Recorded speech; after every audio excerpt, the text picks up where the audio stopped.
Bonjour à tous, nous voici ensemble pour une nouvelle vidéo du cabinet Landau Associés autour d'un sujet encore d'actualité. Puis-je ou non demander au juge administratif d'expulser des occupants sans titre d'un rond-point routier, que ceux-ci arborent ou pas un gilet jaune? À la base, déjà, il y a un premier élément, c'est que depuis l'arrêt préfet de l'Eure de 1913 du Conseil d'État, on sait que l'administration, puisqu'elle peut elle-même prendre des mesures d'expulsion, n'est censée ne pas faire appel au juge quand elle peut faire les choses elle-même. Oui, mais il y a des exceptions à ça, en matière de titres exécutoires par exemple, mais aussi effectivement des expulsions sans titre du domaine public. Conseil d'État 22 juin 1977, Dame Veuve Abadie, donc tout va bien. On peut. Et le TEA de Nantes, derrière, nous dit bah oui, bien sûr, en référé mesure utile, ce qui est intéressant, la sécurité publique peut justifier la demande d'expulsion de gilets jaunes d'un rond-point. Et c'est la décision du tribunal administratif de Nantes que voici, ordonnance du 10 janvier 2019. Oui, mais le TEA de Versailles a apporté un peu de complexité à cette affaire. Le TEA de Versailles nous dit pap. Non, on peut pas. Ah bon, pourquoi on peut pas?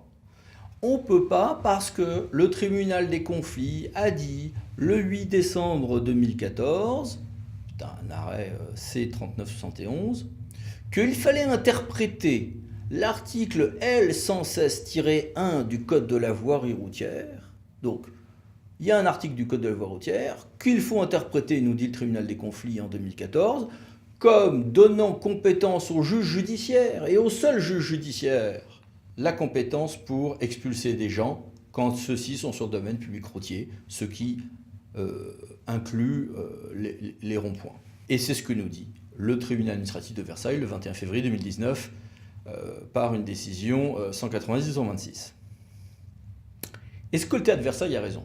À mon sens, oui, c'est ce que dit le tribunal des conflits de manière assez claire, assez univoque. En revanche, est-ce que le tribunal des conflits a eu raison de nous dire ça en 2014? Ça, franchement, ça se discutait beaucoup. Ça se discutait beaucoup parce que l'article du Code de la voirie routière portait sur le pouvoir de police de conservation du domaine. Or là, on n'est pas sur la conservation du domaine public. On est sur le pouvoir de police général. Alors, s'il fallait défendre le TEA de Versailles versus le TEA de Nantes, on dirait le tribunal des conflits l'a dit, le tribunal des conflits l'a dit. Et c'est vrai. Le tribunal des conflits a dit, bah non, sur le domaine public routier, c'est le juge judiciaire qu'il faut saisir. Mais s'il fallait défendre le TEA de Nantes versus le TEA de Versailles, on dirait pas du tout.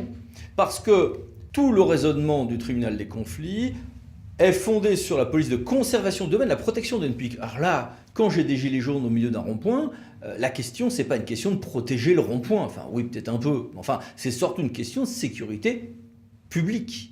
Et accessoirement, de fins de manifestations qui ne sont pas déclarées, qui donc ne sont pas légales, mais c'est surtout sur le terrain de la sécurité publique, même s'ils ont des jolis gilets jaunes qui sont en soi une règle de sécurité, puisqu'on les voit bien, mais ça entraîne des risques d'accidents. Et d'ailleurs, il y a eu quand même un certain nombre de morts dans notre beau pays depuis quelques mois.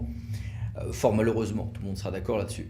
Mais le tribunal des conflits a quand même formulé sa décision au nom de la police de conservation du domaine, sur un article qui porte là-dessus. Mais, peu importe, la formulation du tribunal des conflits conduit à un considérant de principe suffisamment clair et malheureusement, à mon avis, large, pour qu'effectivement, le plus probable, c'est que c'est le TEA de Versailles qui a raison. C'est-à-dire, pour l'expulsion, il faut aller voir le juge judiciaire.